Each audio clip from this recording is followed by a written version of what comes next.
Hello friend, आप सभी का आर नॉलेज चैनल पर बहुत बहुत स्वागत है। आज हम आप सभी के लिए 6th क्लास साइंस के जो एमसीक्यू क्वेश्चंस हैं और जो मैचिंग वाले क्वेश्चन हैं, फिल इन द ब्लैंक्स और क्वेश्चन आंसर, वो सभी क्लियर करने वाले हैं। क्योंकि इससे पहले चैप्टर से जो भी क्वेश्चन बन सकते थे वो हमने आप लोगों को करा दिया है। ठीक, चलिए देर न करते हुए अपने सेशन को हम स्टार्ट करते हैं। पहला क्वेश्चन हम अपना एमसीक्यू से स्टार्ट करते हैं। पहला क्वेश्चन हमारा है, सही विकल्प छांटकर अपने अभ्यास पुस्तिका में लिखिए। टेलीविज़न के आविष्कारक हैं। टेलीविज़न के आविष्कारक हैं कौन है? इसमें 4 ऑप्शन दिया गया है, इसमें से 3 गलत है, 1 सही है। पहला है वोल्टा, दूसरा है न्यूटन, तीसरा है सीवी रमन, चौथा है जॉन लॉगी बेयर्ड। तो टेलीविज़न के आविष्कारक कौन है? जॉन लॉगी बेयर्ड। ठीक, हमारा 4th ऑप्शन सही है। ख है वैज्ञानिक विधि का चरण नहीं है, यानी इसमें से 3 है और 1 नहीं है। जिज्ञासा, परीक्षण, सिद्धांत, निरीक्षण। इसमें से हमारा जिज्ञासा, सिद्धांत और निरीक्षण है, लेकिन परीक्षण हमारा नहीं है। ठीक है, परीक्षण हमारा नहीं है। इस प्रकार हम कह सकते हैं कि हमारा दूसरा वाला सही है। ग है हमारा भारतीय वैज्ञानिक हैं। इससे पहले हमने आप लोगों को कुछ विदेशी वैज्ञानिक और भारतीय वैज्ञानिक के बारे में बताया था, उन लोगों का योगदान भी बताया था। अब इसमें 3 जो है ना हमारे विदेशी हैं, 1 भारतीय हैं। भारतीय को आपको बताना है। पहला हमारा एडिसन, दूसरा है हमारा मैडम क्यूरी, तीसरा है हमारा गैलीलियो, चौथा है हमारा हरगोविंद खुराना। तो इसमें से हमारे एडिसन, मैडम क्यूरी, गैलीलियो, ये तीनों हमारे विदेशी हैं। और चौथे नंबर पे जो है हरगोविंद खुराना, ये हमारे भारतीय हैं। ये हमारे भारतीय हैं।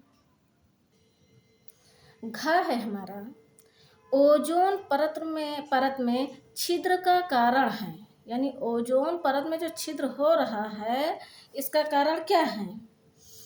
नंबर 1 है ऑक्सीजन, नंबर 2 है क्लोरोफ्लोरोकार्बन, नंबर 3 है कार्बन डाइऑक्साइड, नंबर 4 है नाइट्रोजन ऑक्साइड।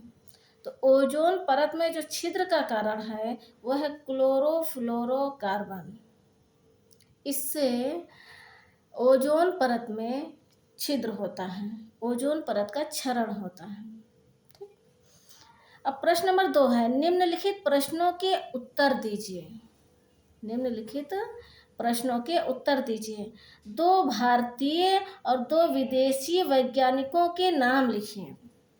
मतलब 2 भारतीय वैज्ञानिक और 2 विदेशी वैज्ञानिक के नाम आपको बताना है। तो भारतीय वैज्ञानिक हमारे हैं डॉक्टर जानकी अम्माल और दूसरे हैं जगदीश चंद्र बोस। ठीक है, या पहले पे जगदीश चंद्र बोस कर दो, दूसरे पे डॉक्टर जानकी अम्माल कर दो।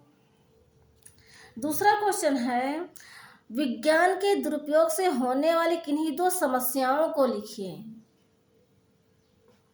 विज्ञान के प्रश्न नंबर 2 है, विज्ञान के दुरुपयोग से होने वाली किन्हीं 2 समस्याओं को लिखें। विज्ञान के दुरुपयोग से उत्पन्न समस्याएं। नंबर 1 है, विज्ञान की प्रगति के फलस्वरूप यातायात के क्षेत्र में डीजल या पेट्रोल चालित वाहनों के वृद्धि के कारण पर्यावरण असंतुलित और प्रदूषित हो रहा है।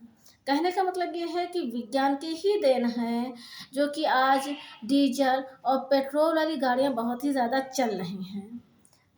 अब इनके चलने से क्या हो रहा है, जो इनसे धुआं निकलता है उससे पर्यावरण क्या होता है, प्रदूषित होता है, जो कि मनुष्य के शरीर को प्रभावित करता है। यानी अस्थमा नामक बीमारी हो जाती है, सिर दर्द हो जाता है, ठीक है, फेफड़े से संबंधित बीमारी हो जाता है। नंबर 2 है, सड़कों पर दौड़ते वाहनों का धुआं। यानी सड़कों पे जो गाड़ियाँ चल रही हैं, डीजल और पेट्रोल से जो चलने वाली गाड़ियाँ चल रही हैं, उनसे जो धुआं निकलता है उससे वायु में कार्बन डाइऑक्साइड एवं नाइट्रोजन ऑक्साइड की वृद्धि हो रही है। उनसे क्या हो रहा है, वायुमंडल में किस चीज़ की बढ़ोतरी हो रही है, कार्बन डाइऑक्साइड एवं नाइट्रोजन ऑक्साइड की वृद्धि हो रही है, जिससे सिर दर्द, दमा, अस्थमा आदि रोग हो रहे हैं।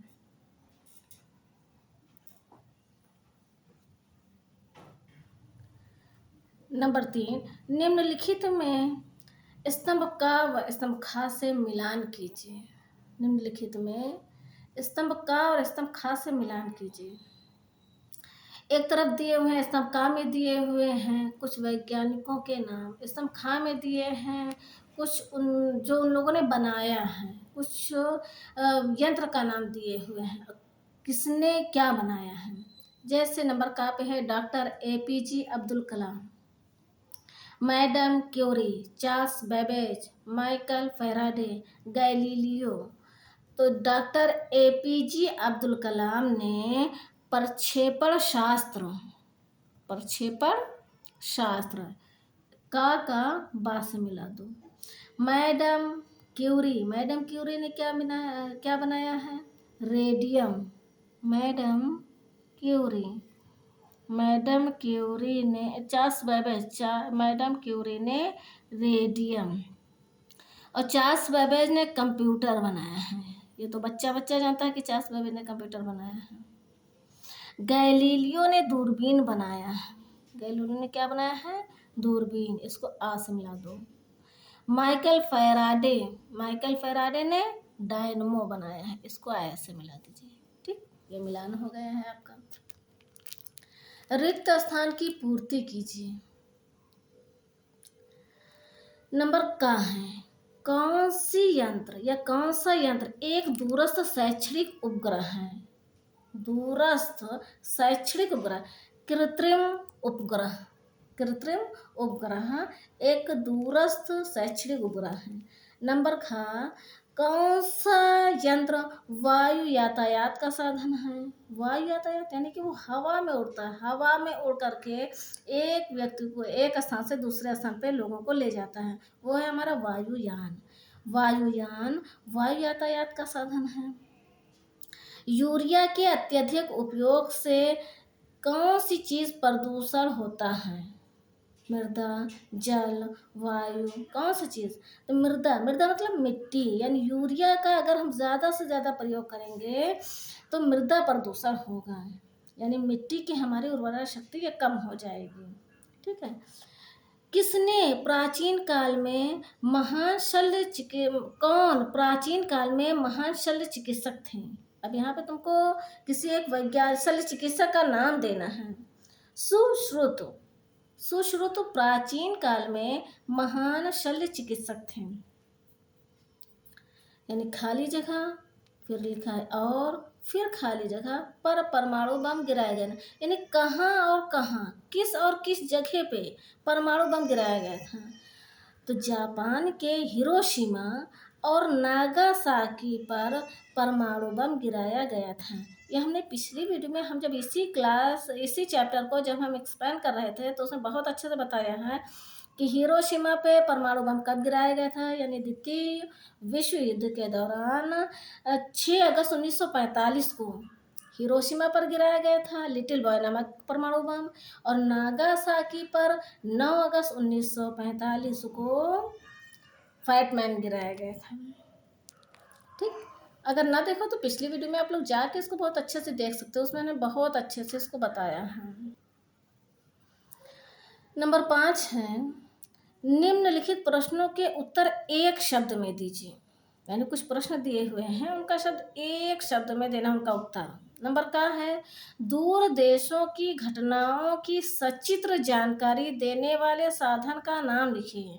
यानी दूर देशों, जैसे हम यहाँ बैठे हैं, हम चीन की कोई जानकारी ले रहे हैं, प्राप्त कर रहे हैं, पाकिस्तान की ले रहे हैं, अमेरिका की ले रहे हैं, तो किस साधन के द्वारा हम ये जानकारी प्राप्त कर रहे हैं, वो है हमारा टेलीविज़न। नंबर का है, विद्युत बल्ब के आविष्कारक कौन है। यानी ये जो बल्ब हम लोग जलाते हैं, इसको किसने बनाया था। इसको थॉमस एल्वा एडिसन ने बनाया था। विदेशी वैज्ञानिक हैं, अमेरिका के रहने वाले हैं। किसने बनाया था, थॉमस एल्वा एडिसन। बच्चों, थॉमस एल्वा एडिसन के बारे में ज़रा सा आप लोग डीप जानिएगा। अगर आप लोग जानने के इच्छुक हैं तो हमसे बताइए, कमेंट सेक्शन में बताइए। इनके बारे में हम देंगे। बहुत अच्छी इनकी स्टोरी है। इन्होंने बहुत ही संघर्ष किया, एक जिद कर लिया कि हम लोगों को उजाले में लाएंगे, और वो ला के दिखा दिए। इस प्रयास में उनको बहुत सी परेशानी का भी सामना करना पड़ा था, लेकिन अंत में इनको कामयाबी मिली। जैसे किसी महापुरुष ने कहा नहीं है कि कामयाबी एक दिन में नहीं मिलती है, लेकिन एक दिन ज़रूर मिलती है। इंसान करते रहता संघर्ष, एक दिन ऐसा आता है कि उसको कामयाबी मिल जाती है। इसी प्रकार थॉमस एल्वा एडिसन की कहानी है। कई प्रयास इन्होंने किए हैं। इनको बहुत स्कूल से निकाल दिया गया था। इनको टीटी ने एक थप्पड़ मारा, बेचारे एक कान से सुन नहीं पा रहे थे, लेकिन तभी इन्होंने हार नहीं मारी और एक दिन ये कामयाब हो गए। उसके बाद में हमारा क्वेश्चन है, छठा क्वेश्चन है हमारा, किन्हीं दो नोबेल पुरस्कार प्राप्त भारतीय वैज्ञानिकों के नाम लिखिए। यानी कुछ ऐसे वैज्ञानिक हैं, दो वैज्ञानिकों का आपको नाम बताना है जो कि भारतीय हैं और उनको नोबेल पुरस्कार प्राप्त हुआ है। पहले हैं सर सीवी रमन। कौन है? देखिए इसमें लिखा हुआ है सर सीवी रमन, और दूसरे हैं हरगोविंद खुराना। कौन है? पहले हैं सर सीवी रमन और दूसरे हैं हरगोविंद खुराना। नंबर 7 है, चिकित्सा के क्षेत्र में वर्तमान में क्या प्रगति हुई है? चिकित्सा के क्षेत्र में वर्तमान में क्या प्रगति हुई है? तो चिकित्सा के क्षेत्र में पहले नाड़ी को देखकर काम किया जाता था। अब वर्तमान में मल मूत्र, खून का परीक्षण, x-ray, ultrasound, CT scan, endoscopy आदि के माध्यम से इलाज किया जा रहा है।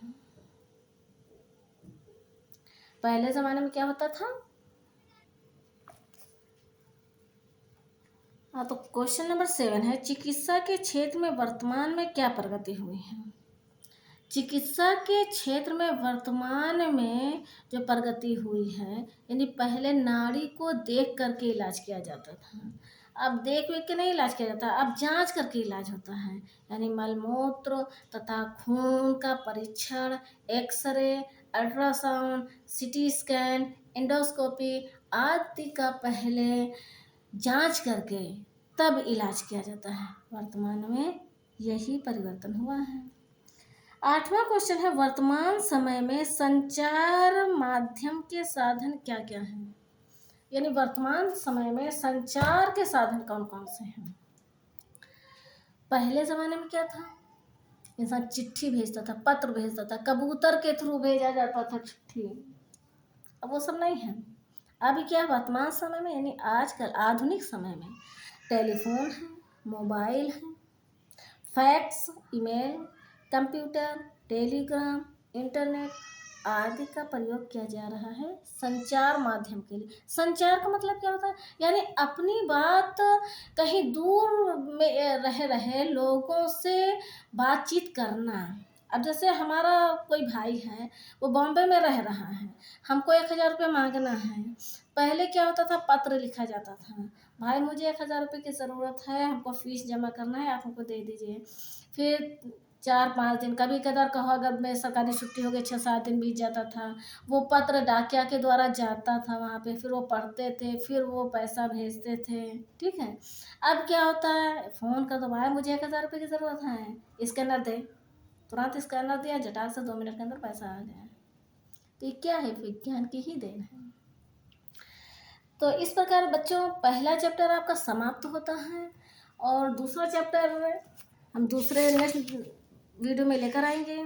जब तक के लिए आप लोग हमारे वीडियो को लाइक कर दो, सब्सक्राइब नहीं किया सब्सक्राइब कर लो, क्योंकि अक्टूबर में बच्चों पेपर होने वाले हैं। अगर सब्सक्राइब कर लोगे तो हर सब्जेक्ट चैप्टर वाइज हम MCQ questions, fill in the blanks, question answer सब कुछ इसी तरह लेकर आते रहेंगे और आपको तुरंत प्रोवाइड हो जाएगा।